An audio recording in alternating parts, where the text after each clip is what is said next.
And we already see stats going for the block again on the hatchery into the Twilight Council opening. So pretty much I would say this is what we would call the standard opening, at least in Korea right now from the Protoss players.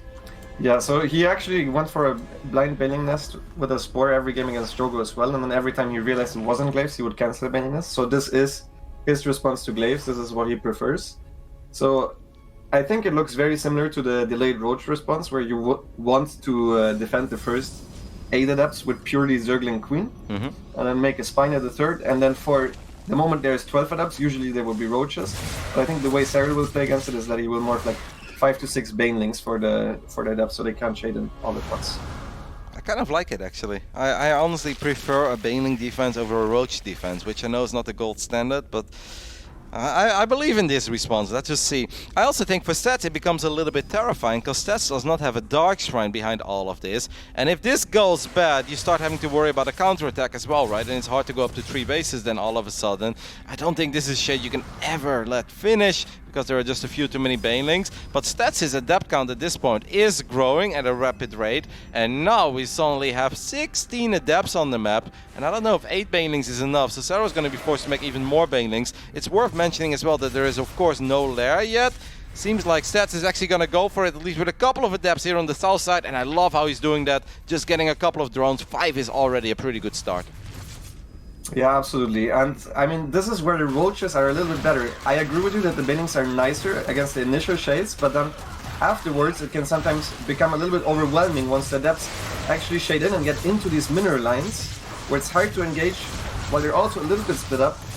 It can be very hard to deal with, but Serral following the shade. A lot of drones are not mining right now. He's not mining from his natural and his third base.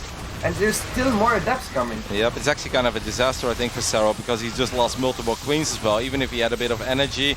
Now a couple of adepts will make it into main base. Zerglings are not going to be enough, I think, to deal with 5-6 adepts in choke points. And Stats is getting a magical amount of work done here. And Serral is in all sorts of trouble, guys. He's losing so many drones in the main base as he was focused on the War Prism. And just like that, Stats is actually the one to pick up game 2 here.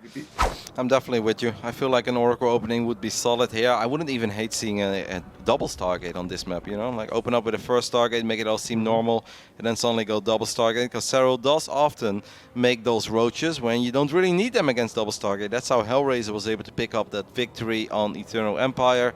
And I think this is probably one of the better maps to go for that kind of a build if you play Protoss. But we'll see. I mean, Stats obviously has his own ways, and he's excellent with so many different build orders. He's going to drop a Chrono Boost on the gateway, so he's going to have 2 adepts out quite quickly. Yeah. Ooh, and he's going double adept into Twilight. Now this is a mind game, because usually if you go Twilight, it would always be after Adept Stalker. And he actually waited quite a bit, but that mind game won't really trick Serral because he just runs in. Yep. Serral gets the scout. This is a really important one. Sees that Twilight Council is now halfway done.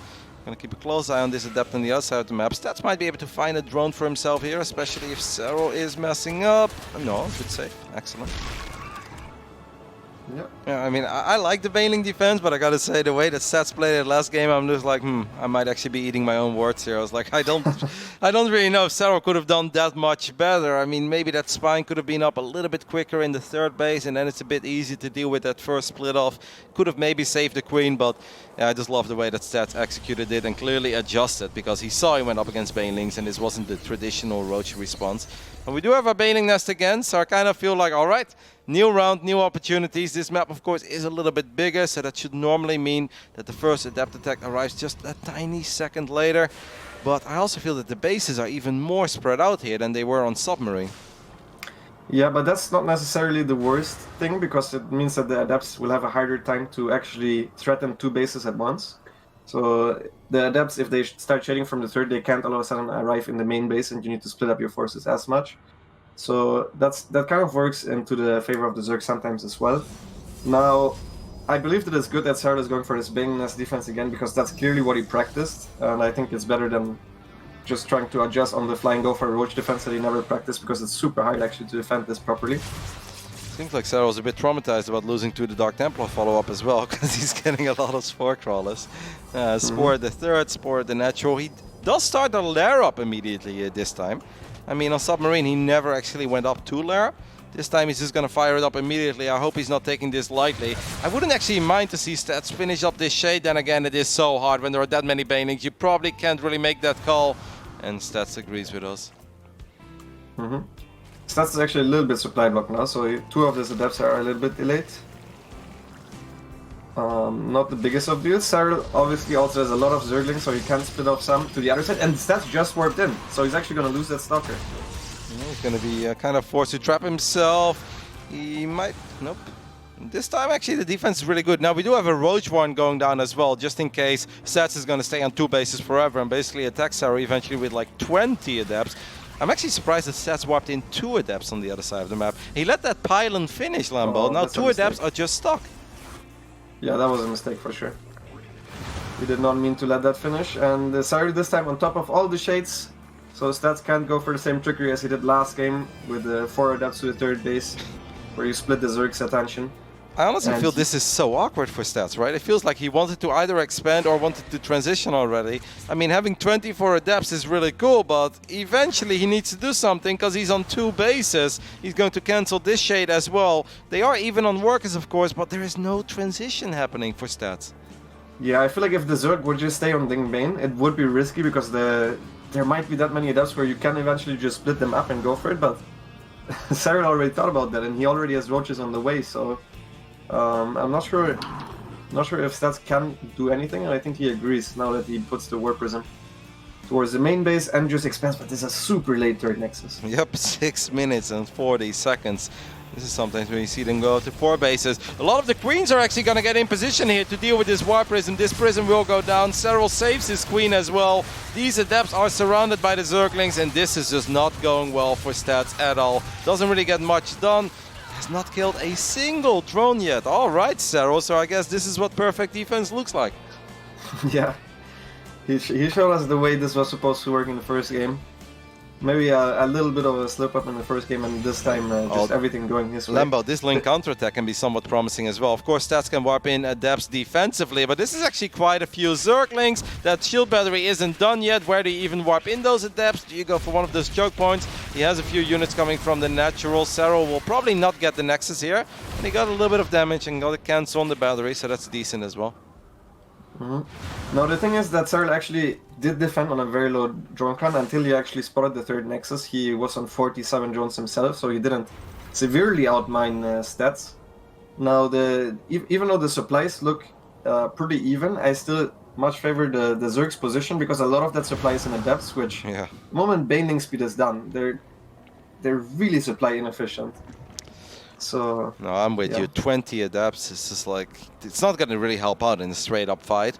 Now obviously Stats is amazing, so maybe you can find some value, right, in like putting 2 adepts here, 2 adepts there, go for a couple of tiny run-bys and eventually trade them out for a few drones. But I mean, these adepts, eventually you want to get something done with them. Like, there's no point in suiciding them at this point, but you also don't just want to sit on 20 adepts. Indeed, by the time that baneling speed is done and the armies grow in size, because they just clump up way too much. Yeah.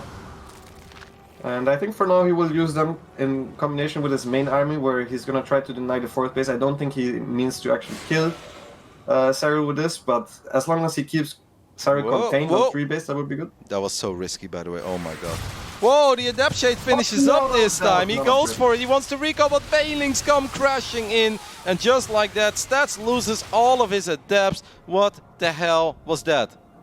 Yeah, that I think he looked at his 3rd base. There was a Baneling run by there, killing 9 probes, and that's why I accidentally forgot about the Adepts. And I mean, now we see the supply changing quite a bit, because those Adepts, even though they were kind of useless in the main fights, you still don't want to, of course, suicide them, as you said. You know what was super crazy as well? I think you can see that Stats not super experienced yet on Ice and Chrome, because his army was kind of split up in the middle of the map as well, right? Yeah. He had 1 Immortal and 3 Sentries just all by themselves. That could have been super painful too. Serral was going to try to get something in the natural, but the warp in is just on time. But the Banelings will start rolling forward. A couple of forces will go down, but now the Zerglings that look for that run by come from the bottom side. They are going to trap this Protoss army, and I don't think even the Shield of Ire has a chance to succeed here. Use battery overcharge. Make sure that Immortal never dies. He uses it in the end. And he's gonna lose that battery too. And I think that is going to be it here for game 3, where Serral pulled off absolute perfect defense against the mass adept opener of stats.